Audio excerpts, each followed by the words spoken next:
Hey, what's up guys? Jerry Wilson here with Water's Edge Dock and Hoist, aka the Dockman.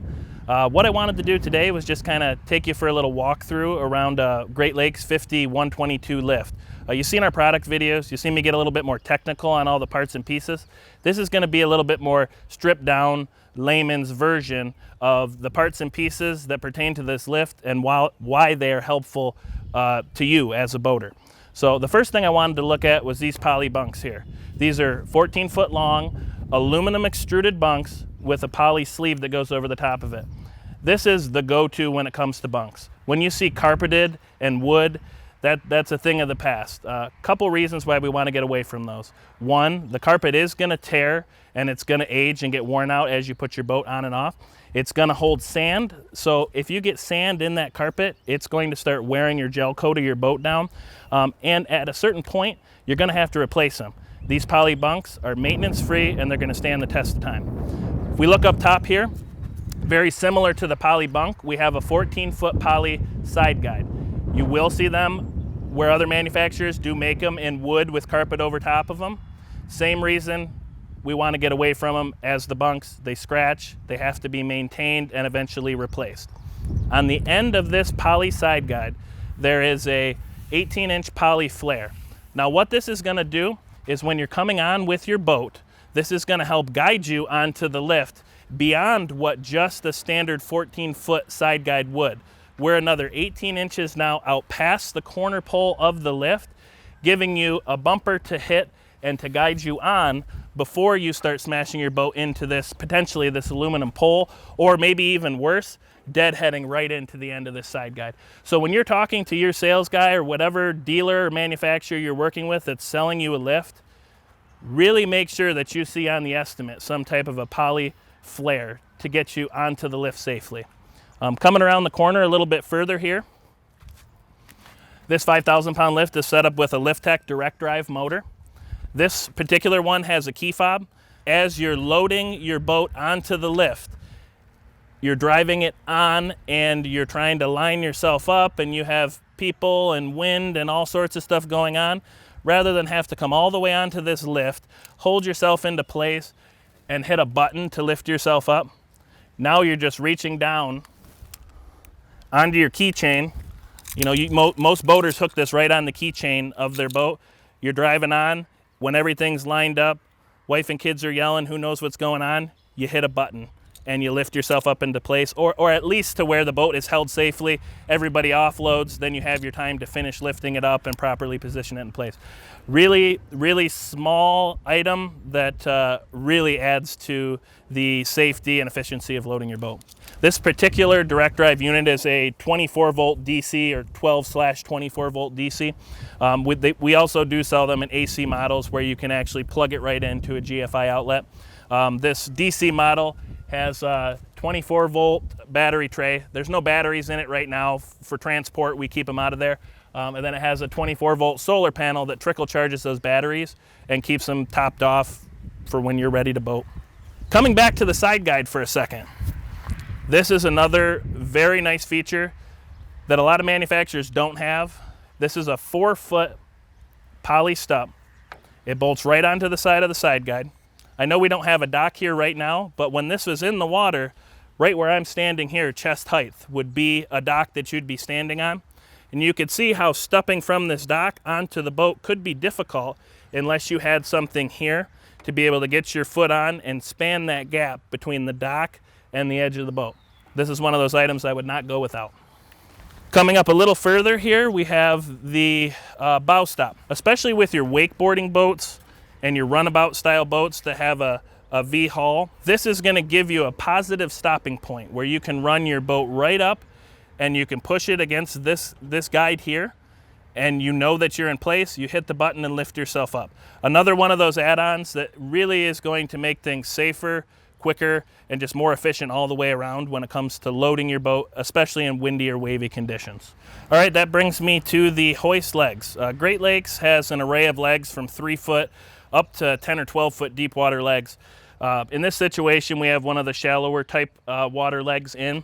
They give you a couple holes here to line up your pin.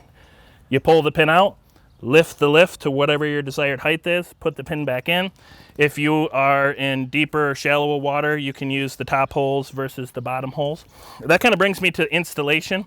If this is a video that you're watching to get some tips and tricks on installation, if you're not actually using an installer to assemble and install this, I would look at getting yourself some of these foam floats here.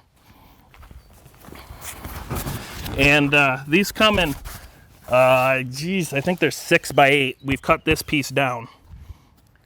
But as far as installation is concerned, when you get your legs up and pinned to where you want them to start, to give you enough room to get these foam floats under, you put them under like that, one on the other side, and at the very least you get the front of the lift floating, and then 2 guys can push on the back, skid the back feet on the lake bottom and get it out into place. Or if you're going a distance or just wanting to make things a little easier, you can position 4 of these foam floats, just like I did here, 1 on each corner, and the whole lift will be floating. At that point, literally one person can take it and just walk it to where it needs to go as the whole lift is floating. Once you do get into place, you start with the front of the lift and pull your foam floats out, and the front of the lift pops down into place, and then you do the same thing at the back. Do any minor adjustments and leveling from there, and you should be good to go. Okay, so the last item I want to talk to you about is what to look for as far as if your cradle is not lifting properly and where to stop before doing any damage. And then with that same item, I want to talk about preventative maintenance. Let's go up here to the winch box. This is something I see a lot. If you hit this button and you're lowering this cradle down, it will get to a certain point where this cradle is sitting on the lake bottom, and this drum will keep spinning if you hold that button and you're telling it to. What ultimately happens is this cable backwinds, comes over itself, and gets in the chain and gears here. At the very least, it'll just stop it from turning, period, and it'll pop a breaker, or if it's a DC model, the thermocouple inside will just tell it to stop working. At the worst case scenario, which I've seen many times, it will continue to turn until it breaks the chain, destroys the cable, and bends up an array of other parts and pieces inside. So it's very important when you're lowering your lift to stop when you see slack in this lift cable. At that point, you will know that you cannot go down any further, or you will potentially start backwinding. Another item that you can do is you can lower this cradle all the way down, very strategically watching when it touches the bottom and the cradle slacks. And you can make a mark with some spray paint or nail polish right on the cable. So you have a colorful, fluorescent, orange, red, green mark that tells you, I see this piece of paint here, and that means stop and do not go any further. Another item, when you're getting your lift in the water before the boat goes on, take a couple seconds and just take a walk around. Look in these viewing holes where you see the pulleys, and make sure that this cable is sitting on the pulley. It doesn't look like there's any way for it to get off there, but I'm telling you, after putting it in the water or lifting up the cable and creating some slack, or lifting up the cradle rather and creating some slack, that cable can jump off the pulley, and now you have a cable riding on the side of a pulley all season and wearing itself a new groove, and it will cause issues. Lastly, maintenance, preventative maintenance. Now this is huge. We all know summers are extremely short, and even shorter in Michigan or the northern states. When a boat lift goes down and you have to wait for a cable to be delivered and or a service guy to come out, you can lose days, and in this day and age, sometimes valuable weeks. So preventative maintenance is gonna help alleviate some of these issues. Greasing. I preach it to everybody on our customer list, and we have most of them on a schedule. White lithium grease. We get it in the spray bottle and the can. We take the can, and you take a cotton glove or leather glove. Be very careful of burrs on this cable. With a thick enough glove, it should be a non-issue though. You're gonna fill your glove, your hand, with grease and massage it into these cables. The winch cable and all the leveling cables all the way around. Move the cradle up, move the cradle down, get as much grease in these as you can.